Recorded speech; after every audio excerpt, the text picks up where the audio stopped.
Bismillahirrahmanirrahim. Assalamualaikum warahmatullahi wabarakatuh. Halo Bapak Ibu Guru Hebat Indonesia. Saya Rizky Hermanda SPD, calon guru penggerak Angkatan 4 dari SMP Islam Al-Azhar Kairo Palembang. Senang sekali pada kesempatan kali ini ingin berbagi demonstrasi kontekstual modul 3.1 yang bertema pengambilan keputusan sebagai pemimpin pembelajaran. Yang pertama, untuk mentransfer pengetahuan yang saya dapatkan selama mengikuti program pendidikan guru penggerak, insya Allah saya akan melakukan komunikasi dengan kepala sekolah sebagai pemegang kebijakan di sekolah. Saya juga akan melakukan pengimbasan kepada rekan sejawat di sekolah saya, yaitu antara lain mengenai praktik baik pengambilan keputusan sebagai pemimpin pembelajaran, budaya positif, kemudian juga ada praktik coaching dan juga pembelajaran berdiferensiasi serta pembelajaran sosial dan emosional. Selain itu, saya juga akan melakukan kolaborasi dengan rekan sejawat yang tergabung dalam komunitas praktisi yang ada di sekolah, di antaranya komunitas Move On Teacher dan MGMP IPS, serta guru-guru di level kelas 7. Pengetahuan yang saya dapatkan dalam program guru penggerak, insya Allah juga saya akan terapkan dalam pembelajaran di kelas melalui inovasi-inovasi pembelajaran.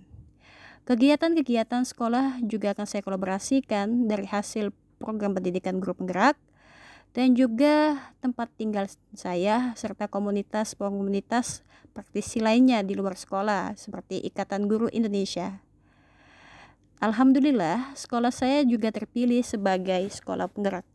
Itu artinya menjadi kesempatan bagi saya untuk berusaha mengkolaborasikan hasil dari program guru penggerak dalam mewujudkan merdeka belajar yang berpihak pada murid.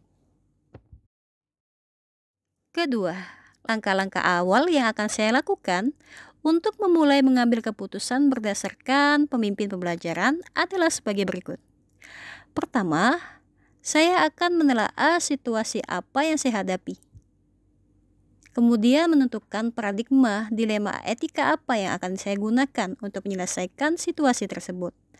Apakah itu individu lawan masyarakat, kebenaran lawan kesetiaan, keadilan lawan rasa kasihan, atau jangka pendek lawan jangka panjang. Kedua, berdasarkan paradigma tersebut, saya akan memilih prinsip yang akan saya gunakan dalam pengambilan keputusan.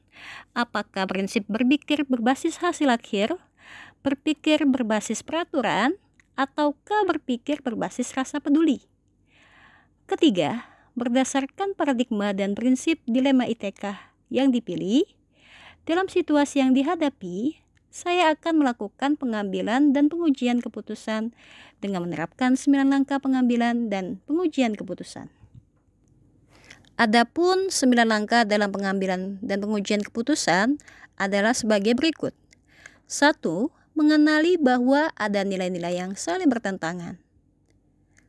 Lalu menentukan siapa yang terlibat, mengumpulkan fakta-fakta yang relevan, pengujian benar atau salah dalam pengujian dan pengambilan keputusan. Terdapat beberapa langkah. Yang pertama, uji legal, uji regulasi atau standar profesional, uji intuisi, uji halaman depan koran, uji panutan atau idola. Lalu juga ada pengujian paradigma benar lawan benar, langkah pengujian keputusan dan melakukan prinsip resolusi. Langkah pengujian keputusan melakukan investigasi opsi trilema, langkah pengujian keputusan buat keputusan akhir. Lalu yang terakhir adalah lihat lagi keputusan dan lakukan refleksi. Ketiga, insya Allah rencana ini saya akan lakukan menjelang semester akhir genap di bulan Mei hingga Juni nantinya. Keempat, dalam melakukan pengambilan keputusan sebagai pemimpin pembelajaran, saya meminta petunjuk kepala sekolah sebagai pemegang kebijakan di sekolah. Lalu, saya juga akan berkoordinasi dan berkolaborasi dengan rekan sejawat dalam menghadapi situasi dilema. Rekan sejawat juga akan saya libatkan sebagai teman diskusi dan bertukar pikiran ketika menghadapi situasi ataupun masalah. Karena saya yakin rekan sejawat memiliki pengalaman dalam menyelesaikan permasalahan. Rekan calon guru penggerak CGP di Palembang, terutamanya di kelompok saya, juga akan saya libatkan sebagai teman diskusi, bertukar pikiran, karena tentu mereka memiliki pengalaman, kompetensi dalam melakukan pengambilan keputusan. Dengan melibatkan kepala sekolah, rekan sejawat, dan rekan CGP, saya akan mengetahui apakah langkah-langkah yang saya ambil sudah tepat atau efektif berdasarkan 4 paradigma dilema etika, 3 prinsip penyelesaian dilema, dan 9 langkah pengambilan dan pengujian keputusan.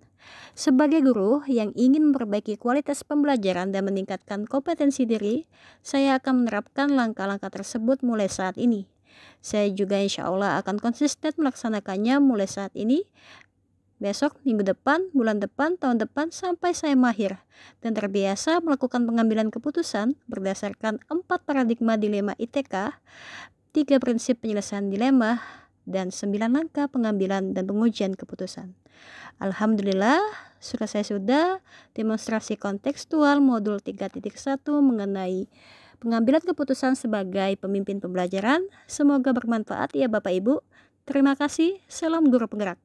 Wassalamualaikum warahmatullahi wabarakatuh.